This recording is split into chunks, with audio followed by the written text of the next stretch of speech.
is up? Welcome back. My name is Jackie if you're new. I'm so glad you found me here. So today I'm talking about like a reoccurring lesson that keeps coming up in my life, and that is others seeing something in me that I'm not able to see in myself because I'm too close to whatever it is that I'm dealing with. We've probably at some point or another in our lives encountered adults who you can talk till you're blue in the face, but it's like you're talking to a brick wall. Nothing that you're saying to them gets through. They can't see past their own point of view and wanting to be right and talk down to you and let you know every reason why they are right and you are wrong. And I think that when we become adults, it's easy to kind of forget that we have to stay teachable. We have to remain open-minded, not always focus on, oh, I need to be right and I need to show you why this is the right way and that is the wrong way.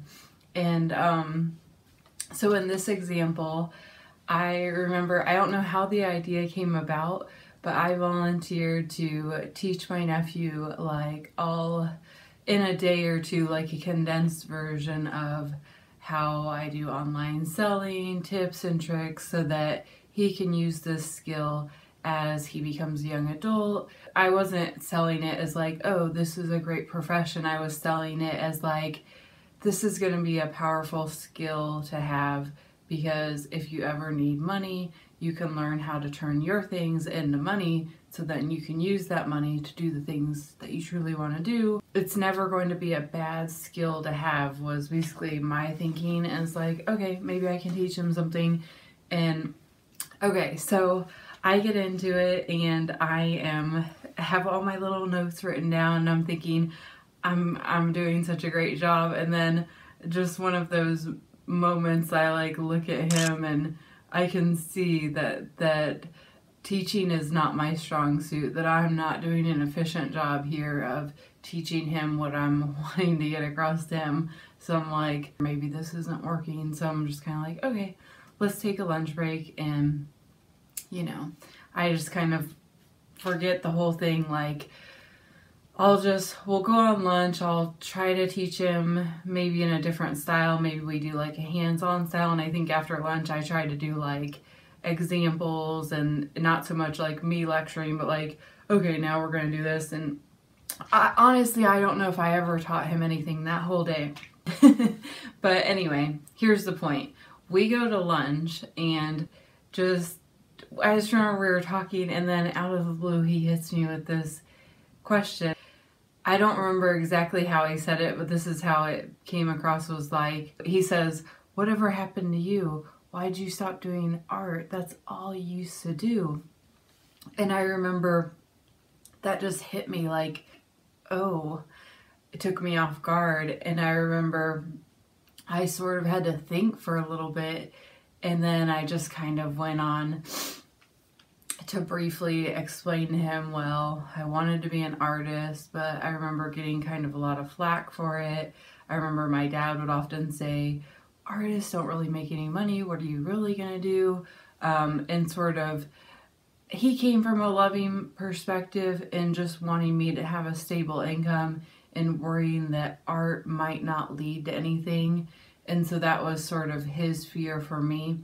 But I remember kind of explaining to Damien, well, I was kind of discouraged a little bit from art, but then I was also pursuing it. But then in the process of pursuing my art degree, I got completely derailed and fell into drugs and alcohol, and I completely threw my life away in this way. I got completely off track. I became consumed with drug and alcohol, and I developed an addiction, and now I'm clean and sober, but it took a long time to get to this point, and I'm sort of starting all the way over.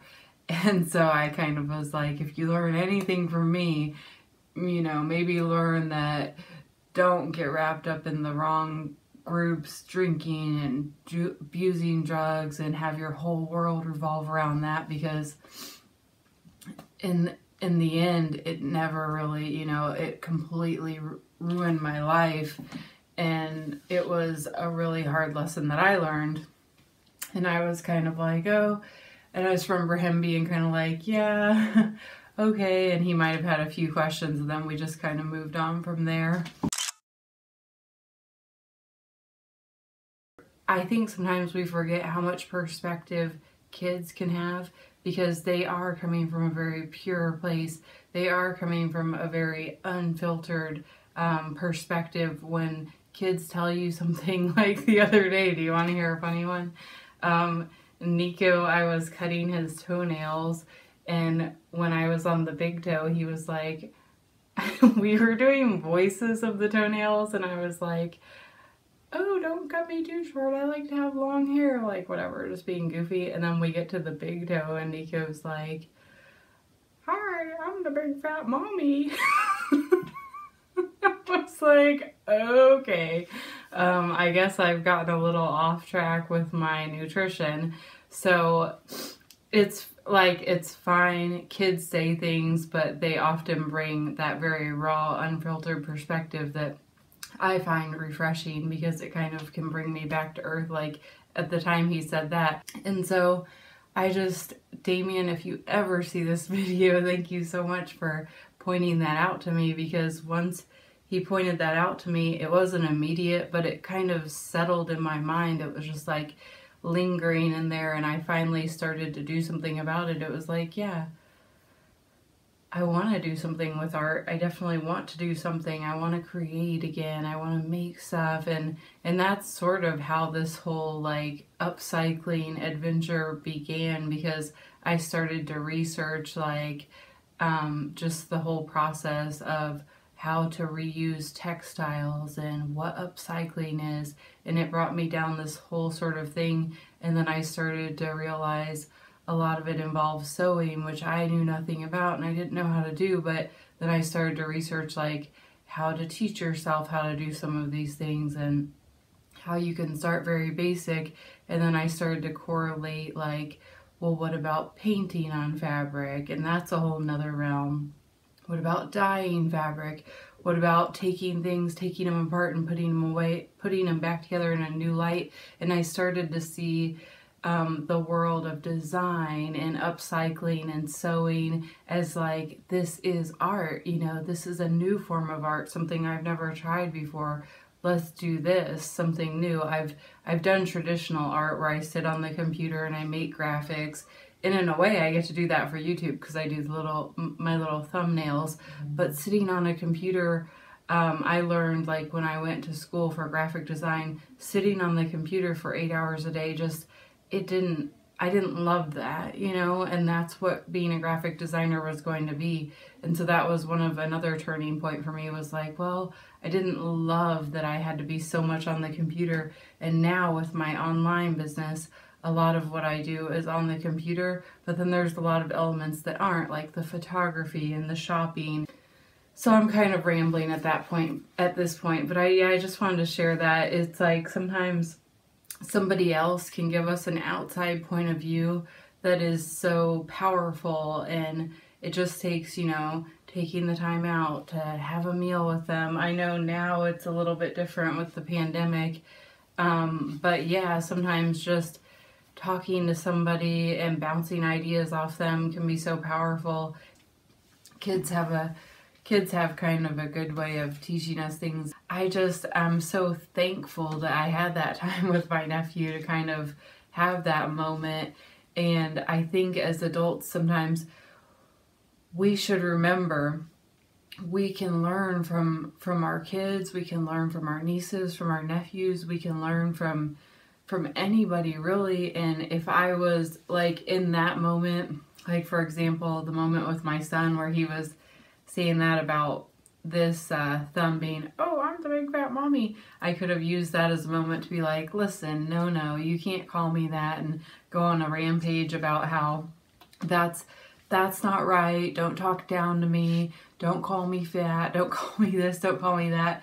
And yeah, there's a good point to that, and I think I did slightly correct him, like, listen, you know, you don't want to let's not call names and that sort of thing. But I also could learn from it, like, this is how he sees me. He sees that I'm gaining weight. He sees I'm becoming a little unhealthy, and sort of see from his point of view. And with my nephew, I could have gotten defensive, and I feel like a lot of times when we get a little bit of a criticism from a child, we can immediately go into that correction mode of like, no, look, you're wrong. Like, I don't do art because I'm focused on my recovery, or I don't do art, but look, I'm building a small business. You know, I don't need art, but that's not true. And I'm glad I wasn't in that way. And I'm glad that being clean and being sober and living a life in recovery from drugs and alcohol has showed me that being humble and staying open-minded and remaining teachable is so crucial. And it's been such a powerful weapon in my arsenal of recovery, or whatever you want to call it. And I think that we could learn a lot by just remaining teachable and remaining open-minded, even in the face of criticism, no matter what form that takes. If it's coming from a place of love, or if it's coming from a place of kind of like, hey, you know, just somebody calling you out. So that's why I just wanted to share that today. So that's going to be a wrap for today. Thank you so much for watching. Hopefully this video made sense. So let's end with one of my favorite Michael Jordan quotes, and I will see you guys next week.